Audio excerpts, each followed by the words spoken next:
Las leyes de presupuesto suelen ser lo más importante o lo más destacado de cada uno de los periodos de gobierno. Porque bueno, en ellas se determinan cuáles van a ser las inversiones o los recursos para las distintas políticas. Y este tema de la aplicación de esos recursos muchas veces es mucho más claro en cuanto a las intenciones de un gobierno que los propios discursos.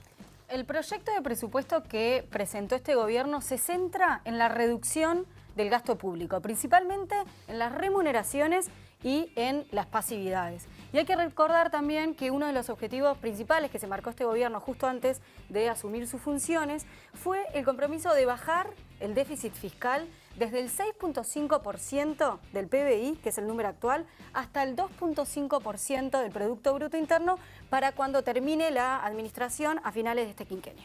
¿Por qué planteamos el término ideología como algo conceptualmente negativo cuando claramente no lo es? La ideología simplemente es un conjunto de ideas o creencias que nosotros nos estructuramos y es la manera que nosotros entendemos el mundo. Bueno, ¿por qué lo hacemos? Porque quizás así es más fácil de entender las prioridades o los rumbos políticos y económicos que van a marcar los que hoy nos gobiernan. Así que hoy, en la letra chica, presupuesto ideológico.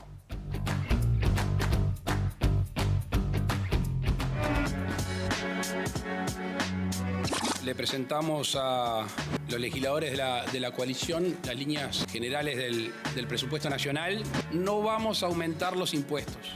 Nosotros podemos cumplir el plan sin meterle la mano en los bolsillos a los uruguayos. La Red Uruguaya contra la Violencia Doméstica y Sexual está reclamando que son negativas las modificaciones que se están planteando en el presupuesto y que le harían muy mal a la organización y a todas las mujeres. Un incremento presupuestal de cero, nulo, para un quinquenio completo, implica que vamos a tener que reasignar algunas prioridades.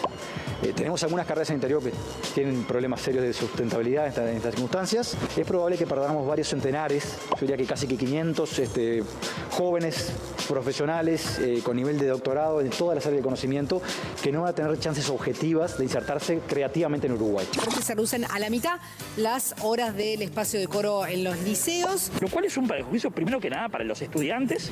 Estamos hablando también de pérdida de fuentes laborales y a su vez también hay docentes que se quedan sin horas. Este presupuesto es un presupuesto austero, es un presupuesto de ahorro. El proyecto de ley presupuestal establece el incremento salarial a varios cargos de la dirección del Ministerio de Desarrollo Social. Básicamente la jerarquización salarial de los funcionarios, o empezar el camino de la jerarquización salarial del personal del Ministerio de Defensa, de las Fuerzas Armadas en particular. Claramente los presupuestos, y más cuando se trata de un gobierno de coalición, tienen algunos equilibrios políticos que cuidar, ¿no? Por ejemplo, el incremento en el gasto en defensa nacional, sin duda, creo que puede llegar a ser tomado como un guiño, si se quiere, o una atención que el presidente también hace a uno de los principales socios de la coalición, que es Cabildo Abierto, que es quien lidera también esa cartera. El expresidente advirtió que en el presupuesto quinquenal se juega el futuro de la ciudadanía. Su preparación estuvo rodeada de oscurantismo y hubo en los integrantes del gobierno nacional un compromiso de no exponer públicamente en profundidad, salvo algún dato menor, el contenido del mismo, hasta tanto su presentación en el Poder Legislativo. La bancada de diputados del Frente Amplio marcó sus diferencias con el proyecto de presupuesto que está a estudio en el Parlamento. Aseguró que es parte de un paquete de medidas que significa un claro deterioro para el país. Llama la atención que mientras se le pide un esfuerzo al pueblo uruguayo, a los trabajadores, a las trabajadoras, a los jubilados, a los pensionistas, se creen nuevos cargos de confianza, se aumenten salarios a determinados directores ministeriales, algo totalmente inexplicable para estas circunstancias. Esta fiesta de sueldos aumentados para algunos cargos en empresas públicas, adentro del Ministerio de Economía y Finanzas, con mucha disparidad, mientras los trabajadores van a seguir perdiendo salario. Un presupuesto de achique, un presupuesto que congela básicamente el gasto público y que por esa razón va a asumir sobre todas las políticas sociales, al gasto social del Uruguay en un estancamiento y en algunos casos en un achique que va a tener un impacto directo en la vida de la gente. Se han tomado decisiones de parte del gobierno de recortes en un montón de políticas. Por ejemplo, en vivienda no se ha llamado a las cooperativas, por ejemplo, se han recortado becas, se han recortado fondos a ciencia y tecnología, se han recortado programas, se ha recortado ahora recursos para Uruguay Trabaja. Los recursos son finitos y hay que administrarlos, hay que tomar decisiones. Y no es indiscriminado, va a haber que elegir, pero va a haber que priorizar también. Se estima que la recuperación del salario real va a comenzar en 2023. En Uruguay las movilizaciones obreras comenzaron a ser parte del escenario cotidiano. Para los sindicalistas, el nuevo presupuesto atenta contra la calidad de los servicios públicos. Por esa razón, no solamente lo criticamos, vamos a comparecer en los espacios parlamentarios a dar nuestra opinión. Es un presupuesto de recorte. No vamos a aumentar los impuestos. Nosotros podemos cumplir el plan sin meterle la mano en los bolsillos a los uruguayos. Para los que toman lo que es nuestro, con el guante de disimular. Para el que maneja los violines de la marioneta universal. Para el que ha marcado las barajas y recibe siempre la mejor. Con el as de espadas nos domina. Con el de bastos entra dar, marcha. 1, 2, no puedo ver tanta mentira organizada sin responder. La voz ronca, de bronca, de bronca.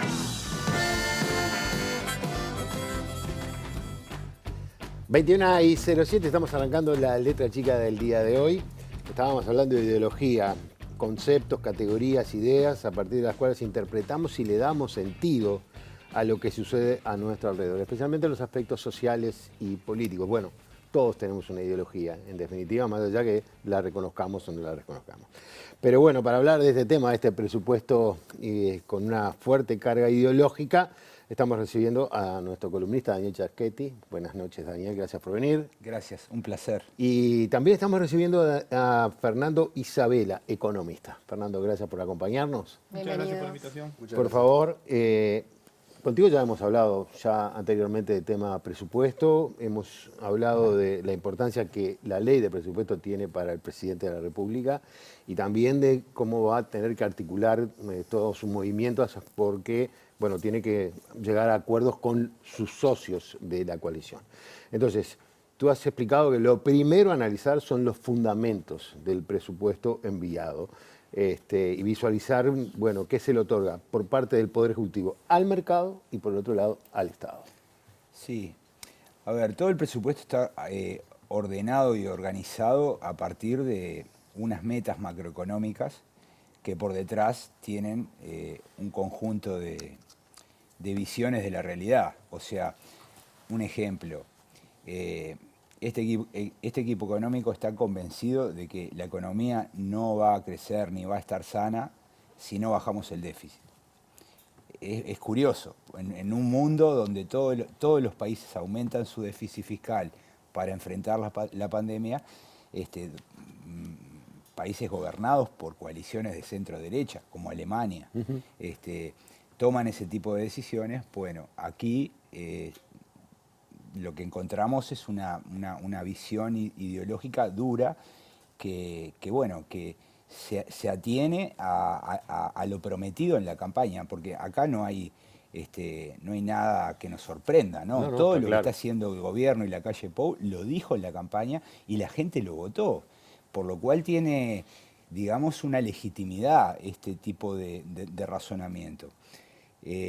Todos los presupuestos tienen ideología atrás, los del Frente Amplio tenían, pero lo interesante es tratar de entender y de analizar qué es lo que mueve este presupuesto, ¿no? Y yo creo que, como decías en la introducción, evidentemente lo que está intentando, este es un trabajo de largo plazo, es modificar la relación entre el mercado y el Estado, ¿no? Es decir, Uruguay tiene una tradición estadocéntrica de estado de bienestar, ha desarrollado digamos, un modelo de gestión de los servicios públicos y del bienestar, que bueno, que en verdad el gobierno actual no lo comparte plenamente, y eso se ve reflejado en sus directrices económicas. Y esto no es nuevo, porque el Partido Nacional históricamente, yo diría, salvando la etapa wilsonista, que es cuando el Partido Nacional se mueve hacia el centro izquierda, el resto de la historia del Partido Nacional siempre ha estado dominado por estas ideas, ¿no? Entonces tampoco desde el punto de vista histórico hay grandes novedades. Vos decías, bueno, no es nuevo porque en definitiva esto lo ha venido diciendo el actual presidente durante toda la campaña, y por lo tanto no debe sorprender, y la gente lo votó. Pero también es cierto que la gente votó a ese presidente, pero también votó a una coalición. Sí. Y no todos en la coalición piensan lo mismo. Y bueno, ese también es un gran desafío que tiene para imponer una visión. Por ejemplo, vos decías, bueno, una visión que apunte más hacia el mercado que hacia el Estado, cuando tiene un socio que supuestamente tiene un principio ballista que dice que apoya más hacia el Estado. O sea, incluso hasta los discursos de sí, Cabildo Abierto. Mira, cuando un presidente manda un proyecto de ley al Parlamento, tiene dos caminos. Uno es anticiparse, intentar anticiparse. Hablar con sus socios. Claro, y mandar algo que ellos lo acepten sin tener que abrirlo, sin modificarlo mucho, y aprobarlo. Ese es un camino, es el camino de las anticipaciones, digamos. El otro camino es mandar lo que yo creo que debería hacerse. Y que además eso está fundamentado por las promesas de campaña, ¿no? Entonces, de alguna manera, el presidente cuando envía este presupuesto está también diciéndole a sus votantes... Yo cumplí. Miren, claro. Ahora, la coalición en estos temas presupuestales, económicos, yo creo que está a la izquierda del gobierno. Ah, pucha. Es un problema es un problema de posiciones relativas. ¿Por qué digo que está a la izquierda? Bueno, porque en realidad muchas de las medidas que se están enviando en este presupuesto van a ser modificadas. Y modificadas moviéndolos hacia el centro, digamos, sí, ¿no? Sí. Ya lo estamos viendo, ¿no? Por ejemplo, el gasto en enseñanza terciaria va a ser modificado. Se está hablando que hacia arriba, que algunos programas de la Universidad de la República, de la UTEC, del Instituto Clemente Estable, y eso tiene que ver con el hecho de que, bueno, de que la visión ideológica que tiene el gobierno, que diríamos es el núcleo del Partido Nacional más ALFI, es una visión más liberal o más neoliberal, como se le quiera llamar, no es compartida por todos los socios, ¿no? Entonces los socios naturalmente van a mover algunas cosas y ahí entra la visión que tiene Ciudadanos, la visión que tiene Cabildo Abierto, que Cabildo Abierto en materia económica yo no lo pondría en un extremo, por el contrario, creo que está más corrido al centro en materia económica Cabildo Abierto. Entonces ellos van a presionar por mover el presupuesto un poquito hacia el centro. Y desde luego el Frente Amplio va a presionar. Yo creo que la prédica del Frente Amplio también afecta a los socios de la coalición, porque los socios de la coalición están también en el Parlamento y están viendo a sus votantes y por tanto no quieren perder pie. Entonces, todo lo que diga o haga el Frente Amplio va a afectar el funcionamiento interno de la coalición. Ahora, Fernando, vos escribiste un artículo en el Grupo Jueves, estamos hablando muchísimo de ideología y presupuesto. Creo que lo dijo Ricardo ahora en el arranque, que muchas veces las líneas del presupuesto terminan hablando mucho más que los discursos, porque son hechos, son las políticas que vamos a hacer de acá en 5 años. Y escribiste un artículo en Grupo Jueves titulado La ideología del presupuesto y los presupuestos de la ideología, donde señalabas algunos datos concretos del texto, como que estaban cargados de ideología, y eso va de alguna manera en contrasentido contra la idea que quiere plantear el gobierno de estar totalmente desideologizado. Lo dije mal, pero no importa. Hablemos un poco de estos presupuestos de la ideología y de la mirada diferente para un mismo hecho y de un viejo recurso llamado sentido común. Bueno, sí. A ver, primero, como decían recién, cualquier presupuesto está cargado de ideología. En definitiva, tiene que ver con un proyecto de sociedad, con lo que se considera bien, con lo que se considera legítimo, con lo que se considera justo. Y eso siempre es ideológico, son parámetros ideológicos. Entonces, este presupuesto también está cargado de ideología. Lo que pasa es que hay también un operativo de de buena parte del gobierno de tratar de mostrarse como por encima de las ideologías, con esta idea que está un poco de moda de pensar que la ideología es eso de las anteojeras, eso de no querer ver la realidad, y que es posible ver la realidad libre de ideologías, ¿no? Y eso claramente no es posible. La realidad se interpreta a partir de algunos presupuestos, de lo que consideramos que es justo, de lo que consideramos que está bien y que es legítimo. Entonces, cuando uno va a este presupuesto, eso resulta bien claro en muchas cosas. La primera, la más evidente, la que hace a cualquier presupuesto. ¿Qué se prioriza, ¿no? ¿Qué se prioriza en materia de gasto? Y ustedes ponían, al principio aparecía Gandini diciendo, el dinero no es infinito, hay que priorizar, ¿no? Y en un presupuesto que es básicamente recortes, uno ve que, por ejemplo, se aumentan los recursos a defensa. Y se aumentando los cargos jerárquicos en el ejército y en todas las fuerzas, ¿no? Aumentando los coroneles y los generales. Y yo no he oído a nadie que lo fundamente en realidad, ¿no? Porque yo no sé nada de defensa, pero la gente que más o menos sabe dice, bueno, en realidad nuestro ejército, más allá de lo que uno piense del ejército como tal, parece estar sobredimensionado en términos de su jerarquía, justamente, ¿no? Y entonces ahí hay refuerzos para muchos sueldos de jerarcas públicos, pero después hay recortes en general a la educación, hay recortes a las políticas sociales, hay recortes a la ciencia y la tecnología. Entonces, me parece que en un presupuesto donde la plata no es infinita, como decía Gandini, y hay que elegir, está claro qué es lo que se elige, ¿no? Bueno, la explicación que dio el gobierno fue una asociación entre lo que gana alguien y lo bueno que es en su trabajo. Básicamente fue eso, es decir, mira, queremos invertir, por no decir gastar, en mejores personas, elegir a los mejores, y los mejores salen más caros. Esa fue la explicación. Es una explicación bastante de mercado, básicamente. Sí, como si fueran gerentes de una empresa. Digamos. Como los gerentes de una empresa, ahí está. Y ese argumento, por ejemplo, para los presidentes de las empresas públicas, es una explicación que puede tener sentido. Lo que también es cierto es, bueno, ¿acaso no queremos que los docentes, por ejemplo, sean los mejores también? Es decir, no queremos conservar a los mejores en la educación pública o en la salud pública, digamos. Si bien el argumento tiene sentido, es bueno, y yo en general estoy de acuerdo con eso, digamos, tiene que haber buenos salarios en la función pública, eso es importante, es tan válido como para un caso como para el otro. Arín decía que íbamos a perder 500 científicos. Por ejemplo. Que no iban a encontrar un espacio. Exactamente, y bueno, y ahí hay una priorización, digamos, bueno, tenemos que elegir entre científicos y generales, preferimos generales. Y, a ver, uno puede pensar lo que sea, yo digo, es legítimo, es parte de una concepción ideológica de país, que uno puede estar de acuerdo o no estar de acuerdo, pero tiene que ver con una concepción ideológica. Después hay otro, en la parte de exposición de motivos, en todas las leyes siempre la exposición de motivos es la parte que trata de fundamentar, de justificar, ¿no? La ley.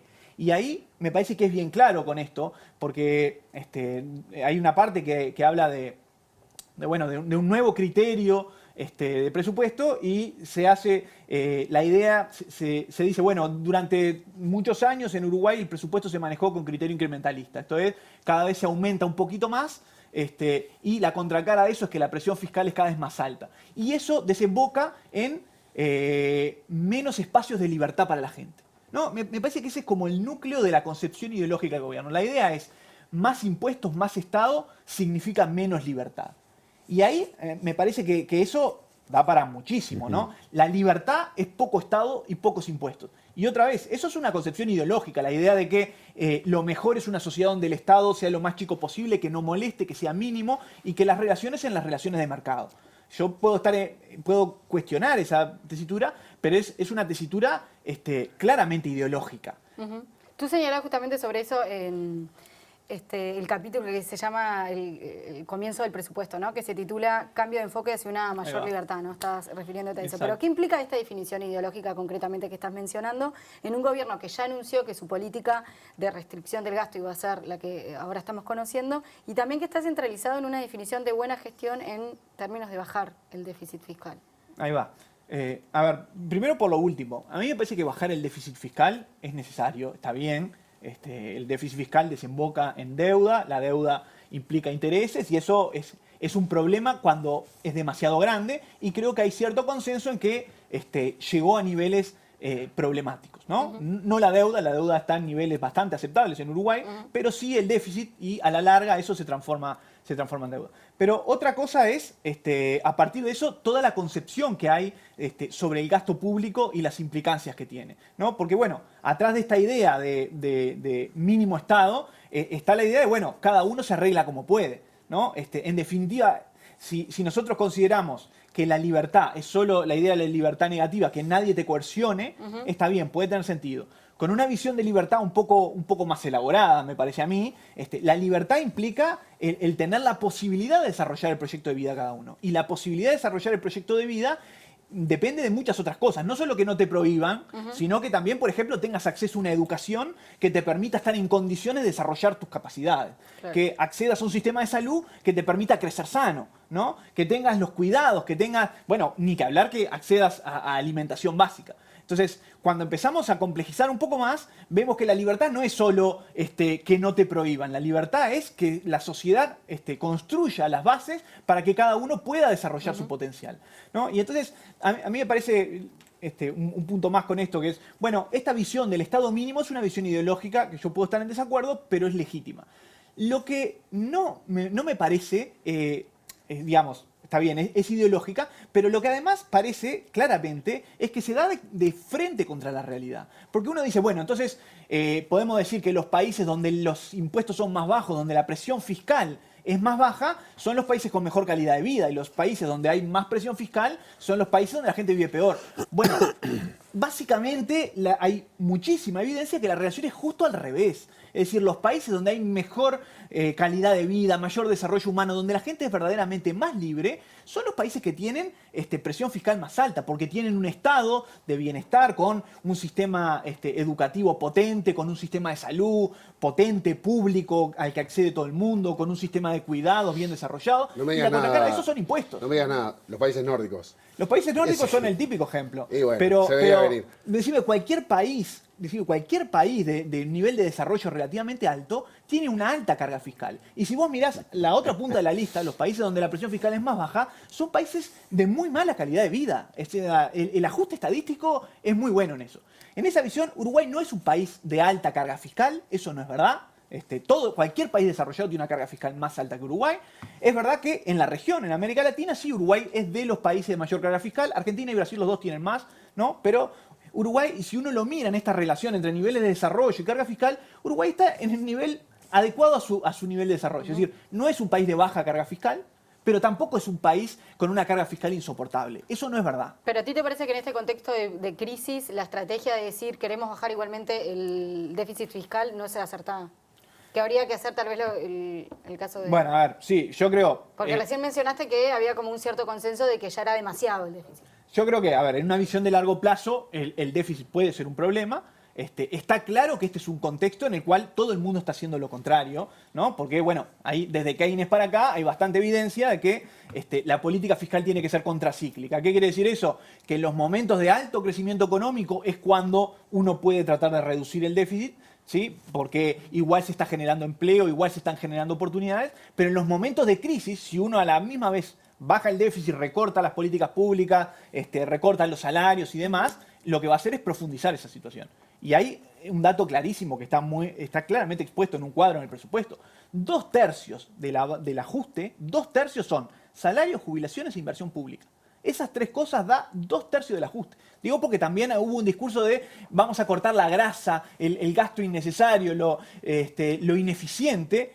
Y lo ineficiente son salarios, jubilaciones e inversión pública. Inversión pública es construcción de escuela, construcción... Que es empleo. Que es empleo, además, ¿no? Eso es clarísimo. Daniel, esta tarde se votó en Comisión de Presupuesto unos 439 artículos del proyecto de ley de presupuesto. Hubo marchas atrás, por ejemplo, hoy lo nombramos, solamente en el MIDES va a haber aumentos, pero en los sueldos de los jerarcas, pero por lo menos se pausaron los aumentos a directores de los demás entes.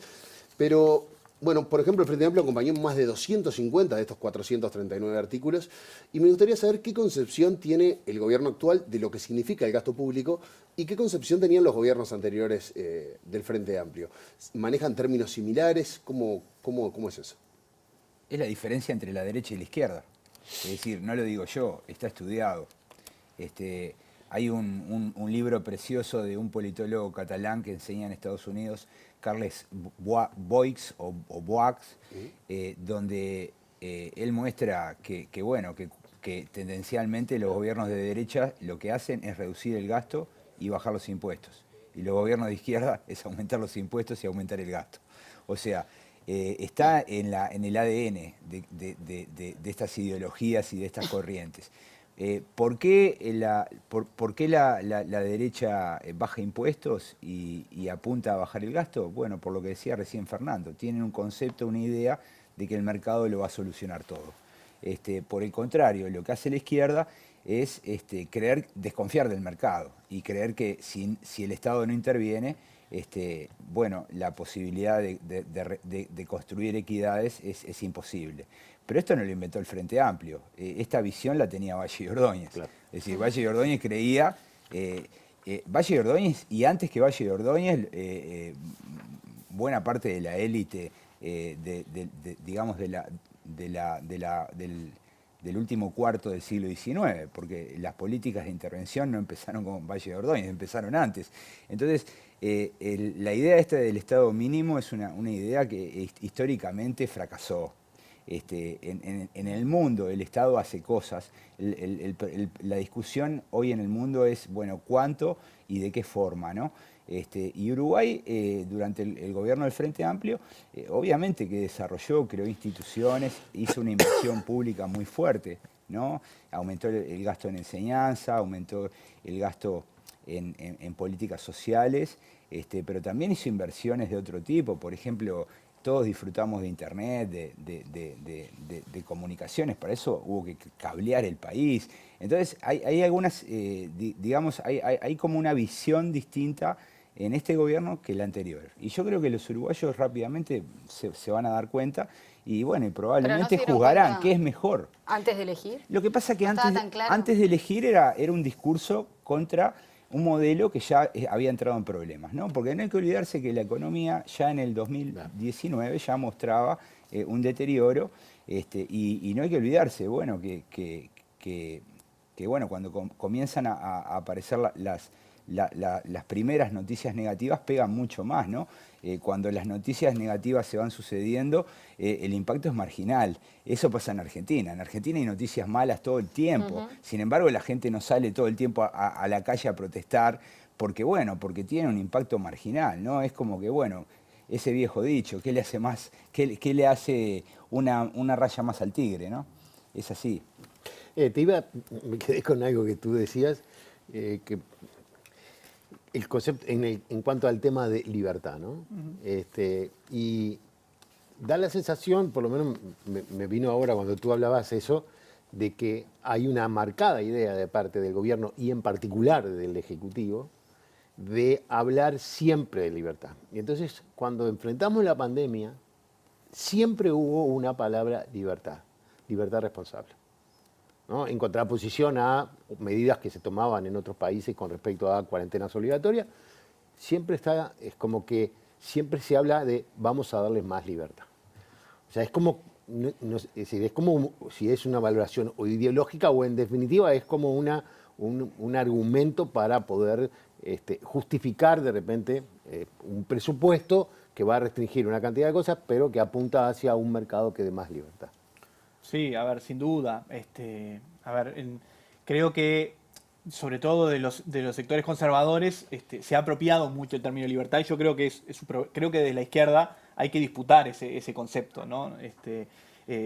Con esto que decíamos, bueno, libertad no es solo libertad en términos negativos, digamos, que no te prohíban, que también es parte de la libertad, sin duda. Sin duda. Pero libertad es mucho más que eso. Libertad es construir las condiciones para que todo el mundo tenga la capacidad de desarrollar su proyecto de vida.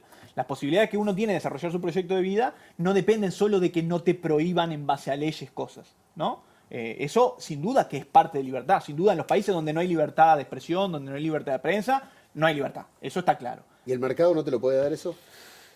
A ver, en un contexto, eso se puede comprar, digamos. Normalmente, el que es poderoso, el que accede a recursos económicos, que en el mercado es lo que determina, ¿no? El mercado no es un ámbito que funcione en base a reglas democráticas, ¿no? En el mercado el que tiene más, puede más, ¿sí? Entonces, el que es poderoso normalmente puede comprar su derecho a expresarse, su derecho a expresar su opinión y a impulsar sus objetivos. En general, el que no tiene esa posibilidad, el que no es poderoso, depende no solo de que no esté prohibido, de que el Estado salvaguarde su derecho, sino de que se construyan las capacidades para poder hacerlo. Por ejemplo, una de las cosas que decía es, bueno, está bien, libertad es que el Estado no te impida cosas. Pero en el proyecto por ejemplo, la libertad no tiene nada que ver con que haya un sistema judicial que funcione y que respete sobre todo los derechos de los menos poderosos. No tiene nada que ver con que haya medios de comunicación diversos que expresen las distintas visiones. Eso no tiene nada que ver con libertad. Es decir, libertad es solo que el Estado no se meta y no moleste. Entonces, normalmente esa visión de libertad es funcional a algunos intereses. Está claro que quien tiene los recursos puede comprar su derecho a expresarse. Puede, a través de los medios, de diversas maneras, puede expresar su punto de vista, aunque no existan las condiciones socialmente construidas para que todos puedan hacerlo, ¿no? Creo que nos acaban de plantear un programa que es la libertad, ¿no? Va a haber que hacerlo. Pero después nuestro productor se olvida de... En el discurso inaugural, cuando asumió la calle, él cerró el discurso diciendo, espero que en 5 años pueda entregar un país donde los uruguayos sean más libres. Claro. ¿No? Dijo eso. Y yo en ese momento pensé, bueno, ok, probablemente todavía no somos lo suficientemente libres. Yo creo que él estaba pensando en la economía, ¿no? Exactamente. De economía también vamos a seguir. ¿Quería decir algo más? No, sí, porque cuando uno habla de Pero esto... no te entusiasmes tanto porque tenemos que cortar. Ya termino. No mencionar a Amartya Sen, ¿no? Economista premio Nobel en el 98, que una de sus obras más conocidas es El desarrollo como libertad. Me parece que es fundamental, que tiene que ver justamente con esto, ¿no? El desarrollo como la expansión de las capacidades, que es la base de construcción de la libertad. Muy bien. Te agradecemos mucho. También le agradecemos a Daniel. Gracias. En un instante vamos a estar con el historiador Caetano, con Gerardo Caetano, y con él vamos a hablar de algo que podríamos perfectamente acá, o por lo menos yo tengo que hablar, que es el Estado como escudo de los pobres, que es una frase de Valle. Ya seguimos.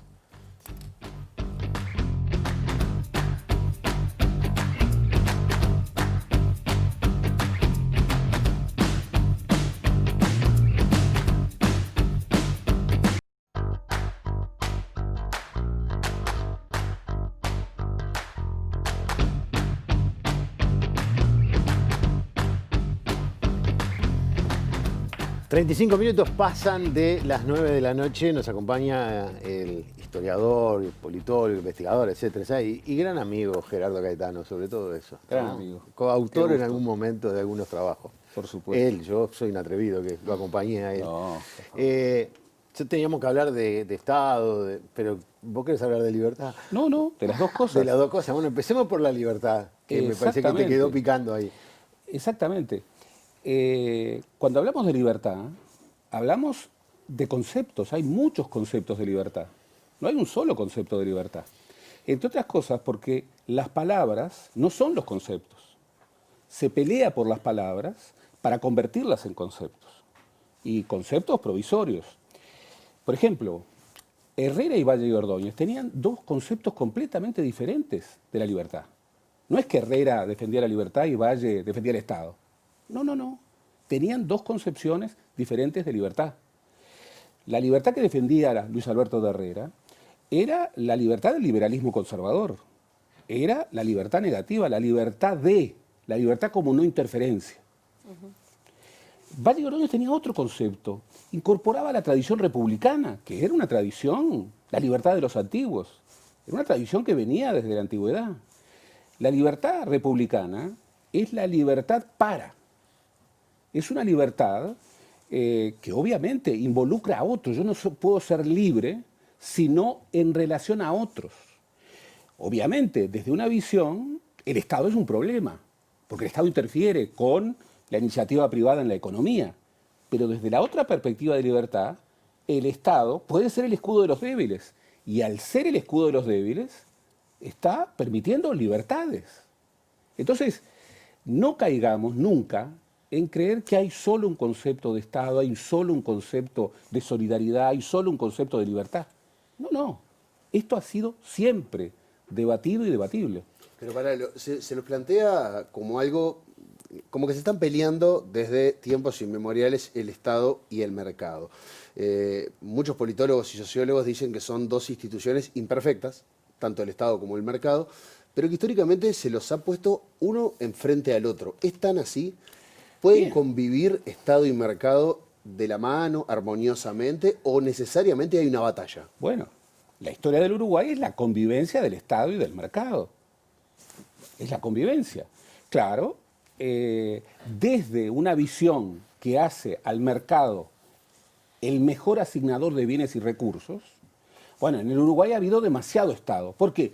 Porque ¿cuál es la ideología de esa visión liberal conservadora? Que el Estado es siempre el problema. Tranca. Tranca. Entonces, cuanto menos Estado, mejor. Esto está en el presupuesto. El presupuesto es un presupuesto de Estado. Ahí se ve, no se maneja recursos privados. No, no, no, es el Estado. Y es obvio que el diseño de este presupuesto está hecho desde una visión en donde el Estado es el problema. Entonces, por eso, bueno, recorte. Baja la preocupación de que no haya déficit. Bien, es una lógica empresarial, empresista. Bien, legítima. Pero a la hora de gobernar no hay un ruido ahí. Porque uno, claro por lo que menos, hay un ruido. Mira, uno asume que un país no es una presa. Un economista de los más importantes que todavía vive, pero no voy a dar su nombre, un economista liberal, muy liberal, decía, cuando veo a los uruguayos hacer cosas distintas a las que se están haciendo en ese momento en el mundo, creo que los uruguayos se equivocan. Bien, si hoy aplicamos esa máxima de un economista muy liberal, el Uruguay está haciendo algo que en el mundo no se está haciendo. ¿Qué es lo que está haciendo? Bueno, recortando, preocupándose, que hay que preocuparse. Por supuesto, todos sabíamos, gobernar a quien gobernara, que este iba a ser un presupuesto de austeridad, que teníamos un problema con un 5% de déficit fiscal. Claro que sí, claro que sí. El tema es que esa visión, ese problema, ahora tiene otro problema, que es la pandemia, que es el impacto de la crisis económica y social que América Latina va a tener. Pero es un discurso seductor, y acoto solo esto. Casi todas las referencias que hacen desde el gobierno tienen que ver con economía doméstica, por ejemplo. Te dicen, no, viste, vos en tu casa ganás 50 pesos, no podés gastar 60, porque te vas a desfinanciar. Todo lo entendemos, pero a mí me gustaría pensar que el país no es mi casa, que no se tiene que manejar como mi casa. Pero vamos a ir a la economía doméstica. Claro, la economía doméstica, hay trabajo no remunerado. ¿Quiénes son los que cuidan? ¿Quiénes son las que cuidan? Entonces, si yo construyo un modo de economía en donde invisibilizo los cuidados, donde hay un trabajo que no es remunerado, y ojo, no lo cuento, es como que ya está. Se hace. Bueno, ese modelo profundamente patriarcal de economía doméstica, lo estoy proyectando al conjunto de la sociedad. Verdaderamente, aquí hemos construido y formó parte de un consenso, un Estado social. Un Estado social. ¿Qué es un Estado social? Un Estado que incorpora tareas sociales, que incorpora, bueno, justamente la idea de proteger libertades y derechos. Bien, no está en contra de una economía de mercado. Lo que está en contra es que el mercado esté arriba de la mesa, como el gran asignador y el único asignador de bienes y recursos. Pero yo doy un ejemplo. Todos estamos realmente muy complacidos con la manera en que el gobierno, con gran ayuda de la Universidad de la República, con gran ayuda de un grupo de científicos extraordinarios, con, bueno, la buena herencia de un sistema de salud que resulta que es un sistema de salud que banca más que otros en América Latina. Bien, por un lado vemos una política sanitaria moderada, pragmática, donde justamente se pactan, se ven, se hace un manejo establecido con pautas de moderación, con pautas de pragmatismo. Y vemos una política económica que es como la contracara de eso. Y entonces vemos a un presidente que dice, no puedo pensar en poner impuestos al capital. Bien, cuando uno no puede pensar algo, ahí el problema ya no es la ideología, sino es una visión un poco dogmática de la ideología. Pero después de lo que la ciencia le ha dado al Uruguay este año, recortar a la ciencia es realmente inexplicable. Lo que debiéramos defender desde un principio de libertad es: no puedo pensar en recortar la inversión pública en ciencia. Y la estamos recortando. Entonces ahí hay dos visiones de lo que entendemos prioritario muy diferentes. Gerardo, en una nota del semanario Brecha, tú sostuviste que el proyecto más duro, del núcleo más duro del Partido Nacional, es terminar con el Uruguay ballista. ¿Cómo articula esto el gobierno de coalición cuando hay miembros de la coalición que se cuelgan mucho de esta bandera? Y te agrego otra pregunta, que es: ¿cómo se lee el liberalismo del siglo XXI? Lo que ocurre es que hay liberalismos en plural. Y hay tradiciones borradas como el republicanismo. Pero tomemos la idea del liberal progresista. Los liberales progresistas. Talvi se reivindicaba como un liberal progresista. Sí. Pero Talvi a los 4 meses se aburrió. ¿Es una característica del liberal progresista eso? ¿Borrarse? No. No, imagínate, no. Imagínate los valles, imagínate generaciones y generaciones de ballistas.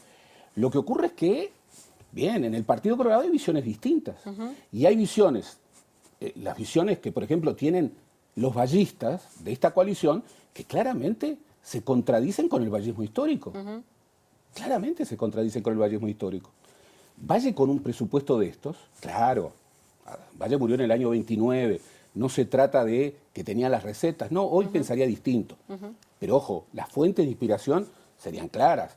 Valle y Ordóñez, aumentar el número de coroneles y generales y recortar gastos a la ciencia y recortar gastos en políticas sociales y no incorporar nuevas visiones, no lo haría. Entonces aquí hay un problema. El problema es que el Partido Colorado puede estar disolviéndose dentro de la coalición. El otro día el Partido Nacional dijo que ganó 15 intendencias. ¿Pero las ganó el Partido Nacional o en buena medida en muchas de esas intendencias la ganó la coalición? Bien, pero el Partido Colorado votó más del 50% en Rivera, no llegó al 20%, pero marcó una presencia en Salto, y después, un horror, no llegó al 10% en ningún departamento. En algunos departamentos no llegó al 1%. Entonces, el Uruguay ballista es otra cosa, es una fuente de inspiración. Y yo creo que el herrerismo puro y duro, el liberal conservadorismo, siempre ha estado... Es que con eso en la mira, no solo ahora, ¿no? Con eso en la mira. Lo sorprendente es que el Partido Colorado, que siempre ha estado enfrentado, hoy está articulado. O hasta subordinado. O hasta subordinado. El que no creo que esté subordinado y no se va a disolver en la coalición es Cabildo Abierto. Es Cabildo Abierto. ¿Sabés que en este panorama, no solo ahora vos, Gerardo, sino Chaschetti también lo planteó, como que económicamente está tirado hacia la izquierda? Decir que Cabildo Abierto está tirado hacia la izquierda... a la izquierda del Partido Nacional. A la izquierda del Partido Nacional. No. Es como fuerte. Lo que pasa es que hoy las nuevas derechas alternativas son antiglobalización, neopatriotas, y no son liberales en lo económico. No son liberales en lo económico. Tienen sensibilidad social, no son antiestatistas. Los ultras estamos hablando. Claro. Como características en Europa también, ¿no? Claro, pero están contra la agenda de derechos, Total. son militaristas, tienen una visión de predestinación, defienden la ortodoxia religiosa, están contra la inmigración. Total. Marine Le Pen, Orbán, no son neoliberales. Lo que está bajando en el mundo, junto con otras cosas, es la centroderecha tradicional, que es el liberal conservadorismo. Es esta idea de proglobalización y liberales en lo económico. Pero la derecha alternativa, y de eso estamos hablando cuando hablamos de Cabildo Abierto, es una derecha distinta. Es distinta. Es neopatriota, antiglobalización, lo cual es toda una definición. Porque, a ver, Alfi no es antiglobalización. No creo que Alfi comparta lo que Manini Ríos dice sobre Soros o sobre el multilateralismo internacional o sobre no creo que lo comparta. Y bien, están conviviendo en una coalición muy complicada, muy difícil. Lo curioso, y vuelvo a establecerlo, es que el Partido Colorado, que siempre estuvo enfrentado, el Partido Colorado no... Ciudadanos hace debate, pero ahora está sin líder. ¿No hay referente entonces del liberalismo progresista dentro de la coalición, te parece? Y creo que no, porque, bueno... Si lo era Talvi, ya no está. Fuera de él no hay ningún otro. Y bueno, Pablo Mieres, pero el Partido Independiente encontró una banca, pero era la última banca. La última banca. No llegó al 1%. La banca de Iván Posada era la banca 99. Entonces, digamos, no tiene la llave del gobierno. Quien tiene la llave del gobierno es Cabildo Abierto. Cabildo Abierto, perdón. Me encantaría discutir de más, pero otro día para discutir por qué el Partido Colorado le está pasando esto, si es por temor a... Pero no de ahora, ¿eh? Claro. Le está pasando hace décadas. Hace décadas. Bueno, termina, Diego, nomás. No, porque se nombró hoy, no queremos dejar la ortodoxia de lado, se mencionó bastante a Keynes y se afirma, como lo hizo la ministra Arbeleche, que el problema político de la humanidad, estoy citando textual, es combinar la eficacia económica, la justicia social y la libertad individual y entender a la persona como el centro de toda decisión política económica. O sea, escuchar esto y después hablar de que no hay ideología es raro, porque es claramente... Pero lo que debiéramos preguntarle a Azucena Arbeleche es que nos explique cada uno de esos sintagmas, cada uno de esos conceptos. Por ejemplo, la libertad individual. Es que creemos que hay algunos más libres que otros. Por ejemplo, el presidente de la Asociación Rural cree que hay algunos más libres que otros. Y más, dice que por suerte porque vaya a saber quién nos creó diferentes, nos creó más talentosos, menos talentosos, y bien. Debemos aceptarlo. No solamente debemos aceptarlo, es bueno que así sea. Es bueno que así sea. No innovó nada. La Asociación Rural, a la que hoy preside, fundada en 1871, decía más o menos lo mismo. José Uretagoyena decía, el problema no es la libertad. En eso estamos todos de acuerdo. El problema tampoco es la igualdad, porque nosotros concebimos la igual libertad. El problema es la fraternidad. ¿Por qué? Porque la fraternidad nos lleva al tema de la soberanía popular. Y el pueblo a veces se desborda, ¿eh? Y termina siendo el instrumento del jacobinismo. El liberal conservadorismo tenía esa visión. El gran tema es si hoy podemos construir una economía con centro en la persona. A mí me gusta más el concepto de persona que el concepto de individuo, porque el concepto de individuo parece un átomo, que es un átomo fuera de... No, a mí me gusta persona. Para ser persona tú tienes que estar en relación con otros. Tú podés construir una economía con la persona en el centro, con justicia social. Está probado que el mercado resuelve muchas cosas, genera competencia, bien, perfecto, pero la pobreza no, y mucho menos la desigualdad. ¿Ah? Podés construir entonces una economía con centro en la persona, con justicia social y dinámica, hoy, pensando que el Estado y el gobierno son el problema, nunca la solución. La verdad, el mundo va por otro lado. Gerardo, muchísimas gracias, fue un gusto tenerte. Un placer conversar, como siempre. Un día vamos a sentarnos a discutir ese tema del vallismo, pero para otro momento. Sí. ¿Cómo no? Y el herrerismo también. Que también. Hoy no le dé más idea, Ricardo, que nos vamos a las 3 de la mañana. Tu padre era herrerista. Sí, señor. Bueno, hoy escuché una cosa, un gran error de mi amigo Fernando Pereira. Dijo, los Lacalle son más exitosos que los Herrera. Gravísimo error, se lo voy a reprochar. Bueno. Herrera fue 7 veces candidato a la presidencia de la República y nunca ganó, nunca fue presidente.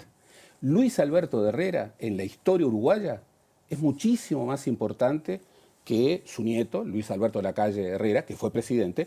Y bien, la historia verá. Si es más o menos que Lacalle Pou. Pero va a tener que correr mucho Lacalle Pou para estar a la altura de alguien que fue 7 veces candidato y nunca fue presidente. En un ratito nada más nos va a acompañar la socióloga Karina Betani y te agradecemos mucho que hayas estado con nosotros. No, muchas gracias a ustedes. Un placer, Gerardo. Un placer. Gracias.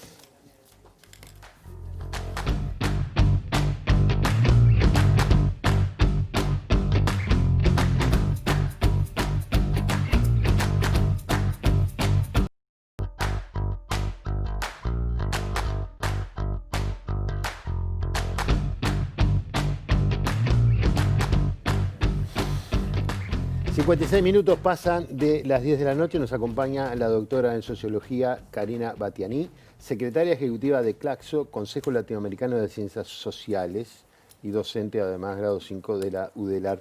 Bueno, venimos hablando de todo este tema de ideología, mercado, etcétera, etcétera. Y yo te voy a tirar una pregunta vinculada a qué nos ha mostrado la pandemia, pero a partir de una frase tuya. Los estados no están muertos y tienen un rol principal en la vida de las sociedades.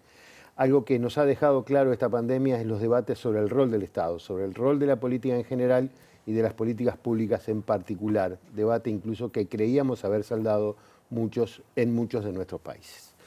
Bueno, buenas noches. Buenas muchas noches. gracias. Te tiré la pregunta así sin saludarte. Sí, no pasa nada.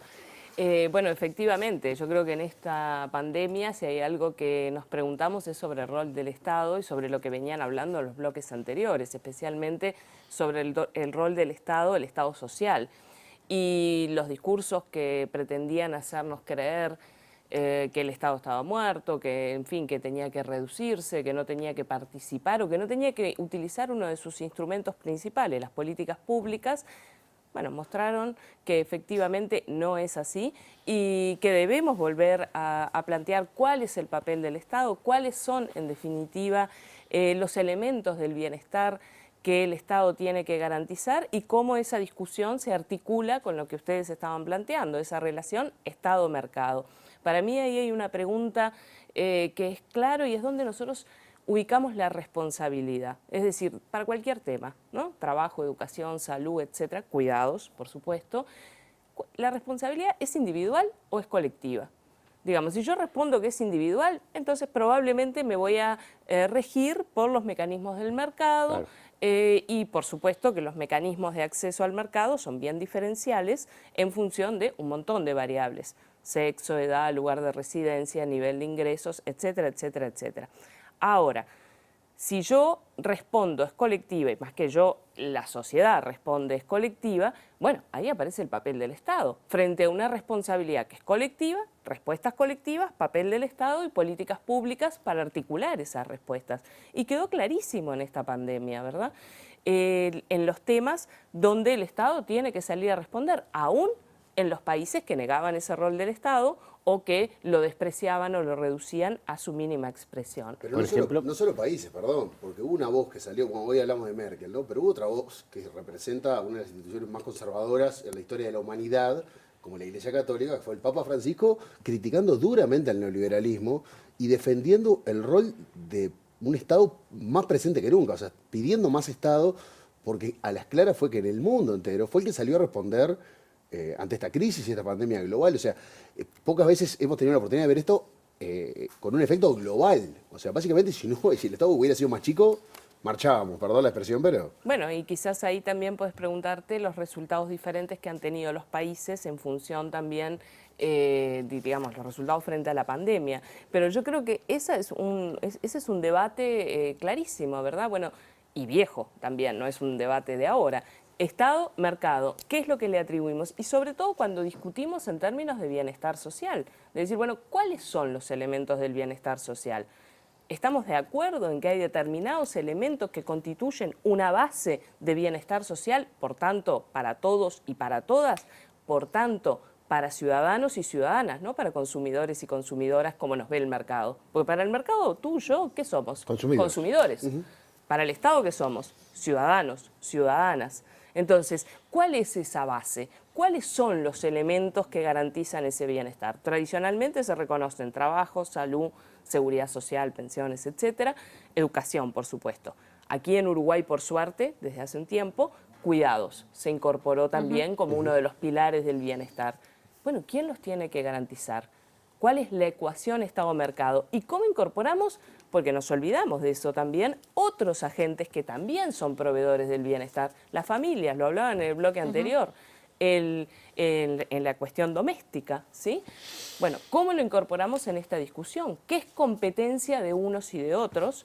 Esa es la discusión que hoy está sobre la mesa y que al que no la quería ver, esta pandemia, perdón por la expresión, se la estalló en la cara, ¿sí?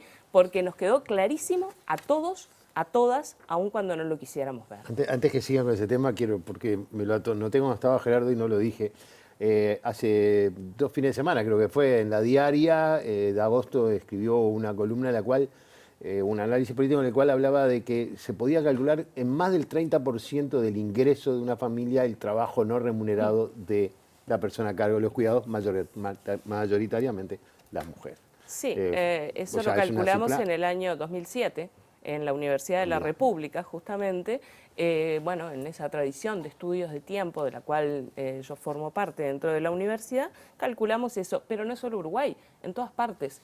El mínimo es el 20% del PIB para este tipo de trabajos. Ya. ¿Cómo funciona, a tu juicio, hoy este cuestionado concepto de ideología en la actualidad, ¿no? Porque para muchos puede ser como visto como un concepto mega dogmático, ¿no? Que puede hasta limitarnos, cuando en realidad nos permite también pararnos frente a la realidad, cuestionarla y hasta incluso modificarla, ¿no? Entonces, ¿cuál es el concepto para ti? Bueno, ustedes lo planteaban en el primer bloque. A ver, la ideología está siempre presente. El problema es qué hacemos con esa ideología, cómo la explicitamos y cómo trabajamos con ella. El problema para mí empieza cuando la ideología pretende mostrarnos como natural y por lo tanto inmodificable, natural entre comillas, ¿verdad? Y por lo tanto inmodificable una serie de cuestiones, ¿sí? Bueno, quienes estudiamos o nos dedicamos a la cuestión del feminismo, algo de eso sabemos, cuando nos pretenden mostrar imágenes o roles estereotipados de mujeres y varones como que eso no fuera modificable.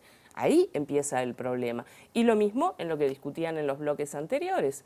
Digamos, si yo pretendo naturalizar determinados discursos, discursos económicos, discursos políticos, vaciarlos supuestamente de ideología y por lo tanto volverlos no modificables, ¿sí? O no susceptibles de discusión. Bueno, ahí tenemos un problema. Claro, pero ¿sí? ¿cuál es el beneficio que le ves a cargar a los términos ideológicos con una connotación negativa? No, yo no le cargo ninguna connotación negativa. No, me refiero, por ejemplo, en este caso al gobierno. Es decir, porque claro, da una sensación como de libertad, de despojo, de no me ato a nada. Digo, mira, yo no tengo ideología. Esto es simplemente una forma que tengo de hacer las cosas, vaya a saber uno cuál es la aplicación. Pero ¿cuál es el beneficio de esa intencionalidad? De sacar la ideología del partido, de hacerla parecer algo negativo. Porque se pretende trabajar, digamos, como que fueran datos objetivos de la realidad, cuando sabemos que está cargado de valoración ideológica. Es de eso, digamos, de lo que estamos discutiendo. Entonces, el fundamento de decir vamos a reducir el gasto, vamos a reducir el sector de educación, bueno, a ver, ¿cuál es el fundamento de esto? Bueno, hablan de eficiencia y gestión. Bueno, pero esa es la concepción del mercado. Bueno, por eso digo es que es el perder que la dice. noción de ciudadanía, perder la noción de Estado y vernos a todos como consumidores. Exactamente. Entonces tenemos que ser eficientes, productivos, competitivos, no te olvides. También y si somos emprendedores, emprendedores y encima exitosos, mucho mejor. Claro. ¿Verdad? Porque esas son las consignas. Pero eso es hacer prevalecer una ideología, digamos, que es la que ve en el mercado todas estas soluciones. Y no me quiero meter con la discusión de la libertad porque nos quedamos, como tú decías, hasta las 3 de la mañana. Pero ¿de qué estamos hablando? De libertad. ¿Qué libertad tiene una persona sin recursos, sin educación, sin capacidad de decisión o de actividad económica? ¿De qué libertad me están hablando? ¿Qué libertad tenemos las mujeres, por ejemplo? En distintos ámbitos. ¿Qué libertad tenemos las mujeres para que no nos maten como nos matan todos los días en nuestras casas o en las calles? ¿Eso es libertad? Discúlpenme, yo con ese concepto no estoy de acuerdo. Yo te voy a plantear un concepto que capaz que me podés explicar qué quiere decir. Se ha hablado mucho de la primer ministra de Nueva Zelanda, Jacinda Ardern, creo que se llama, y habla de presupuesto de bienestar, en lugar del famoso presupuesto de, bueno, tanto que entra, tanto que sale, y que incluso habla de algunos estándares para para determinar ese presupuesto de bienestar. ¿Qué es eso? Bueno, eso es determinar un presupuesto justamente de bienestar social, de decir, bueno, tomemos cuáles son los elementos que consideramos colectivamente como elementos de base como bienes públicos. No nos olvidemos de esa discusión de los bienes públicos, ¿verdad? Como bienes comunes, como se dice ahora también, pero bueno, es la misma discusión, en definitiva, y para eso es que tenemos que destinar determinados recursos, ¿sí? Y cuando hablamos de los pilares del bienestar, entonces tenemos que hablar de salud, de educación, de seguridad, de trabajo, de seguridad social, ¿verdad? De trabajo, de cuidados, y para eso hay que otorgar recursos presupuestales. Y bueno, y se verá el tema del déficit, si no me equivoco, el déficit allí es bastante más elevado. Bueno, lo que me anotaban acá en la producción es que en esta propuesta que ha llevado adelante, para no asustar demasiado a los sectores conservadores, planteó que lo va a hacer sobre las nuevas políticas, y se autorizó un aumento de la deuda del 25%, del 20 al 25%, o sea, aumentar la posibilidad de endeudarse en un 5% más, que debe ser muy alto, me imagino, yo no tengo mucha idea, pero debe ser muy alto.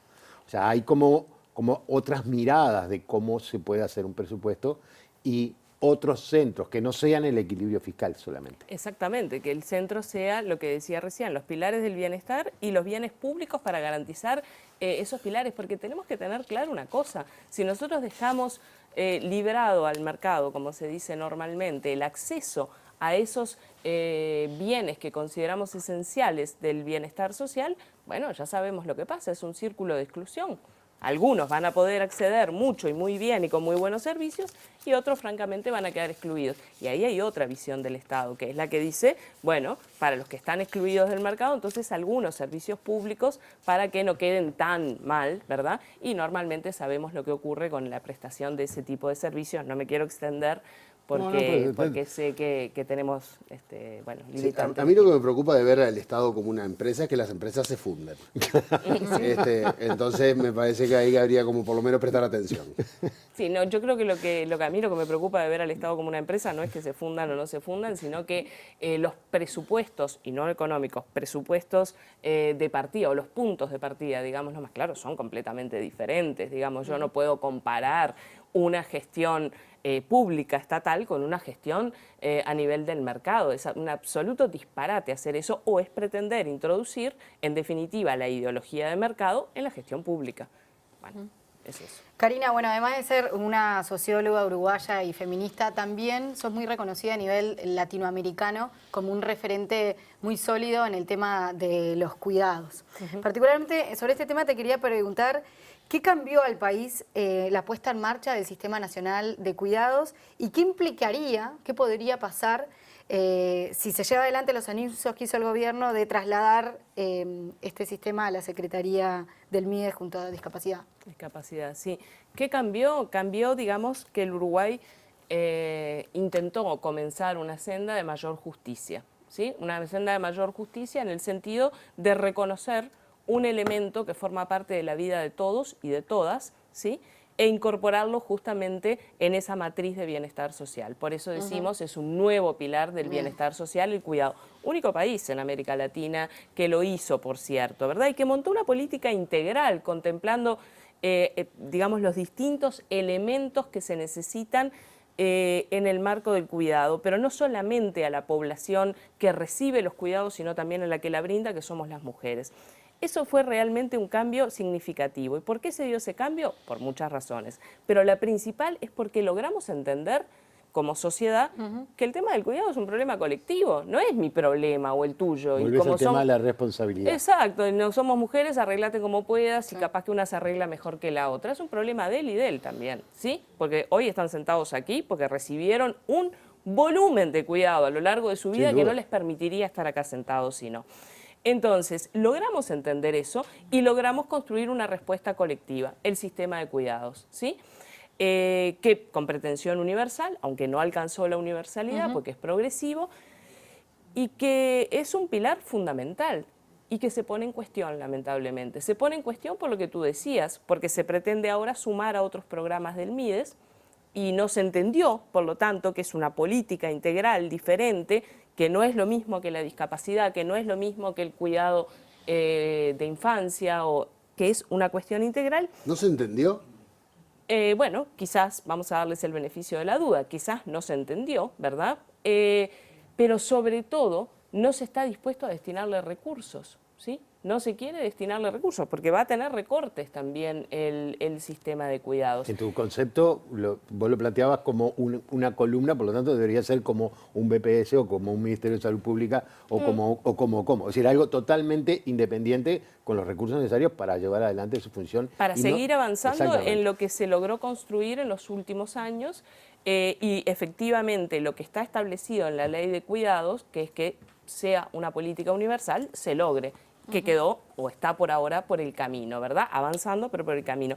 Y está cuestionado por los recursos, por la institucionalidad y bueno, veremos qué es lo que pasa a partir de esta discusión presupuestal y también de lo que se haga en los próximos años. Era un avance, nos distinguíamos en América Latina por eso, veremos qué ocurre. Este programa ha sido un lanzador, un puntapié de inicial. De programas también. Sí, de pila de programas. No, pero en serio, arrancamos hablando de la ideología de este presupuesto, pero después nos vamos a meter área por área. Mañana vamos a estar hablando de los recortes en el MIDES y en los siguientes días y semanas vamos a ir metiéndonos en cada una de las áreas presupuestales que van a ser afectadas por este nuevo presupuesto. Karina, muchas gracias por acompañarnos. Gracias a ustedes, un placer. Que pases muy bien. Gracias. ¿Nos vamos? Nos vamos. Hasta mañana. Hasta mañana. Buenas noches.